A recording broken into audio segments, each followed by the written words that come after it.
Shalom Bapak Ibu dan Saudara-saudara yang kekasih di dalam Tuhan Yesus Kristus.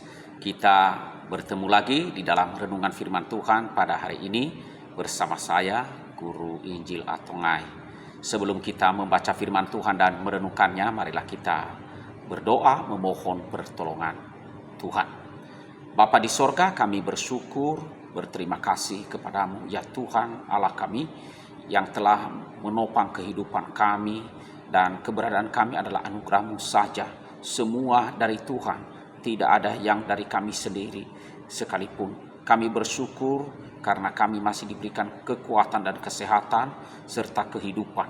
Terima kasih. Ya Tuhan, tolonglah kami di dalam perenungan firman Tuhan pada hari ini. Layakanlah kami, ampunilah segala dosa kami oleh darah Tuhan kami Yesus Kristus. Dan berkatilah akan kami agar kami dapat menerima firman-Mu serta mampu untuk melakukannya.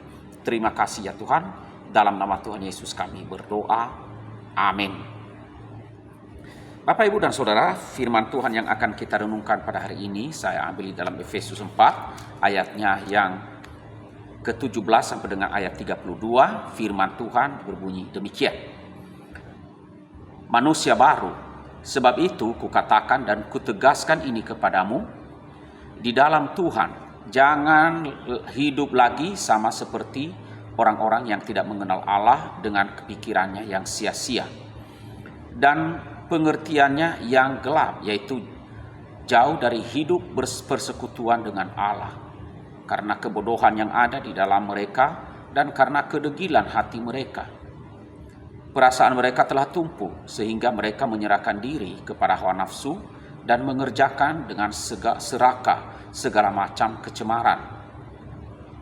Tetapi kamu bukan demikian. Kamu telah belajar mengenal Kristus karena kamu telah mendengar tentang Dia dan menerima pengajaran di dalam Dia menurut kebenaran yang nyata dalam Yesus Kristus, yaitu bahwa kamu berhubung dengan kehidupan kamu yang dahulu harus menanggalkan manusia lama yang menemui kebinasaannya oleh nafsunya yang menyesatkan, supaya kamu dibaharui di dalam roh dan pikiranmu dan mengenakan manusia baru yang telah diciptakan menurut kehendak Allah di dalam kebenaran dan kekudusan yang sesungguhnya.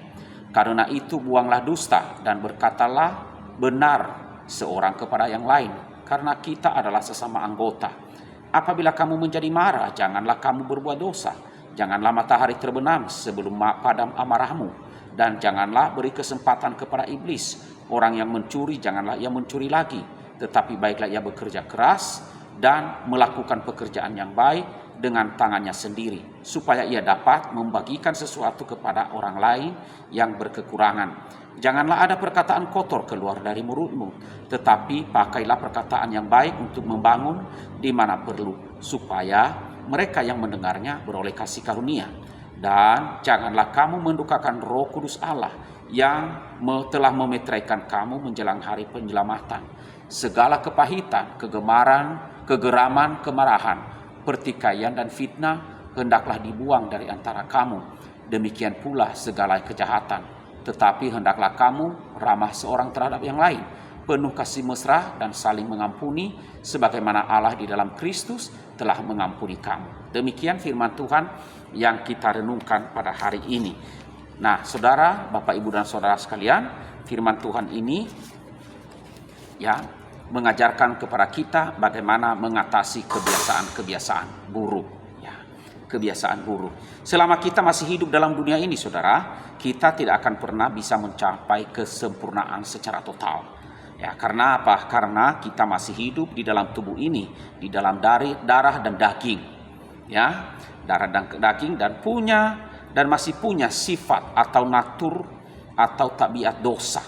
Sehingga walaupun kita telah percaya kepada Yesus dan roh kita sudah diperbaharui, sudah dilahirkan kembali dari keadaan rohani yang mati, dihidupkan oleh Roh Allah, tetapi pada kenyataannya membuktikan bahwa dalam diri kita masih terdapat sisa natur atau tabiat yang lama. Kita memang manusia baru, tetapi natur kita yang lama masih ada.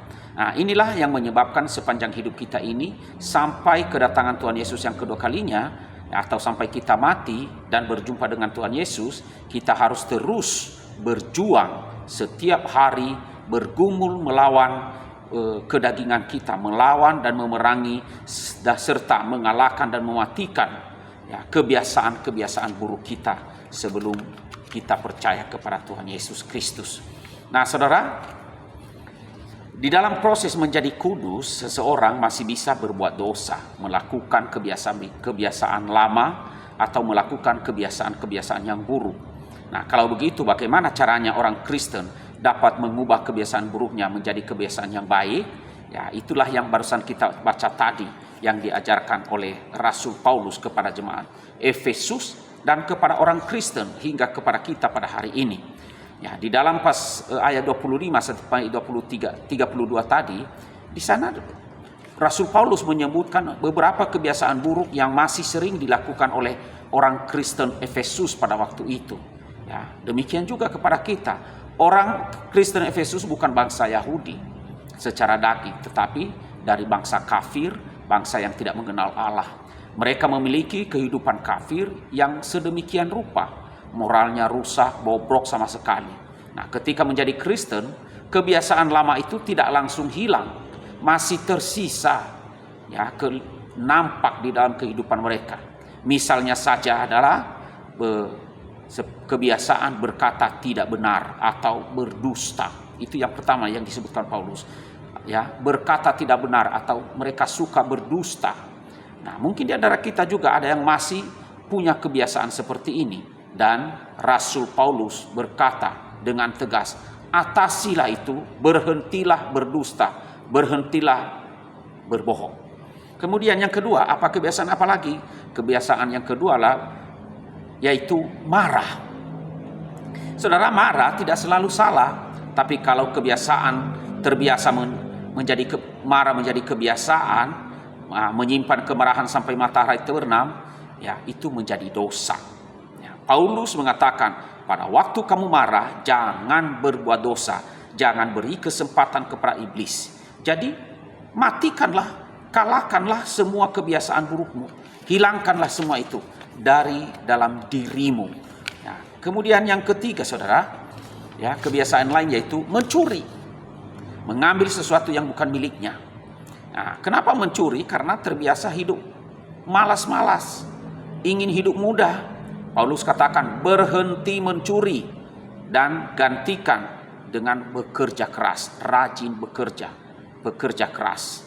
Kebiasaan buruk yang lainnya ialah mengucapkan perkataan kotor, memaki. Kata kotor itu dapat merusak, ya, menghancurkan mental, perasaan orang lain, mengatakan yang seenaknya, yang penting saya puas. Nah, orang lain masa bodoh. Paulus berkata, jangan berkata kotor, tetapi katakanlah kata-kata yang membangun, supaya orang yang mendengarnya mengalami kasih karunia Allah. Artinya mengalami perubahan hidup. Ya, semua kebiasaan buruk yang disebutkan di situ adalah perbuatan yang mendukakan Roh Kudus Allah. Nah, ketika kita percaya kepada Yesus Kristus, Roh Kudus itu sudah ada di dalam diri kita. Karena apa? Karena ketika kita percaya, yang memampukan kita percaya adalah Roh Kudus. Ya, sehingga ia tinggal di dalam diri atau di dalam hati orang percaya. Tetapi kebiasaan-kebiasaan buruk yang masih dilakukan seringkali itu mendukakan Roh Kudus di dalam diri orang percaya. Nah, apa yang diperlukan orang percaya atau orang Kristen supaya bisa mengatasi kebiasaan buruknya di dalam proses menuju kesempurnaan itu? Ya, yang pertama, saudara, bahwa setiap orang Kristen, setiap orang yang percaya itu harus mengenal, harus mengetahui dan mengerti akan identitasnya yang baru di dalam Kristus, dan selalu mengingat itu. Tahu, kenal, ya, mengerti, ya, saya telah punya identitas yang baru di dalam Kristus Yesus. Nah, saudara, seorang Kristen itu adalah orang yang hidupnya berbeda dari dunia ini dan dibedakan dari orang yang tidak mengenal Allah. Kita orang Kristen sudah mengenal Allah di dalam Yesus Kristus, maka kita memiliki suatu kehidupan yang berbeda. Kemudian, saudara, yang kedua yang harus kita ingat ialah bahwa setiap orang Kristen, orang percaya itu adalah orang yang hidupnya berorientasi atau berpusatkan atau terarah kepada Kristus Yesus. bukan lagi kepada dunia ini, baik kepada hidup dan ajarannya, ya, kita arahkan hanya kepada Kristus. Kenapa demikian, saudara? Oleh karena setiap orang Kristen itu bisa menjadi orang Kristen, ya, dari orang yang mati rohani, ya, bisa mengenal kebenaran Allah, memperoleh keselamatan itu dari Kristus. Artinya, saudara, orang Kristen adalah orang yang sudah diselamatkan karena sudah mengenal kebenaran keselamatan yang diajarkan oleh Kristus Yesus kepadanya.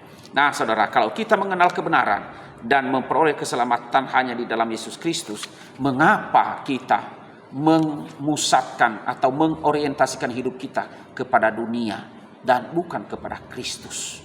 Nah, kemudian yang kedua, sebab orang Kristen disebut orang Kristen, untuk itulah disebut Kristen. Karena apa? Karena kita mengorientasikan hidup kita untuk menjadi serupa dengan Kristus. Apa artinya? Apa artinya Kristen? Yaitu Kristen berarti pengikut Kristus, orang yang hidup serupa dengan Kristus. Maka, jika seorang menyebut dirinya Kristen, tetapi tidak mengorientasikan hidupnya kepada Kristus, tidak layak ia disebut Kristen. Seseorang hanya layak disebut Kristen kalau ia mengarahkan seluruh hidupnya hanya bagi Yesus Kristus, Juru Selamat kita. Amin. Kiranya Tuhan memberkati saudara dan saya, dan memberkati akan iman kita untuk menjaga akan kekudusan hidup kita, menghentikan atau mengatasi kebiasaan-kebiasaan buruk yang ada di dalam diri kita. Mari kita berdoa. Kami bersyukur kepada Tuhan yang mengasihi kami, yang selalu memberikan firman untuk kami, terus mengajarkan kepada kami hal-hal yang benar, yang harus kami kerjakan dan kami lakukan di dalam kehidupan kami sebagai orang Kristen, orang yang telah percaya kepadamu. Terima kasih ya Tuhan, firman-Mu pada hari ini, kiranya Roh Kudus memetraikannya dalam hati kami, dan kami dimampukan untuk hidup dan melakukannya. Berkatilah seluruh jemaah, tolong ya Tuhan, dalam pergumulan-pergumulan kami, dalam segala perjuangan kami, dalam segala keadaan apapun, agar setiap orang Kristen mampu untuk hidup bagi Tuhan, mampu untuk tabah dan sabar, tahan untuk menderita, tahan untuk menanggung segala apapun itu dengan bersandar hanya kepadamu saja. Ini doa kami Bapa, dalam nama Tuhan Yesus kami berdoa. Amin.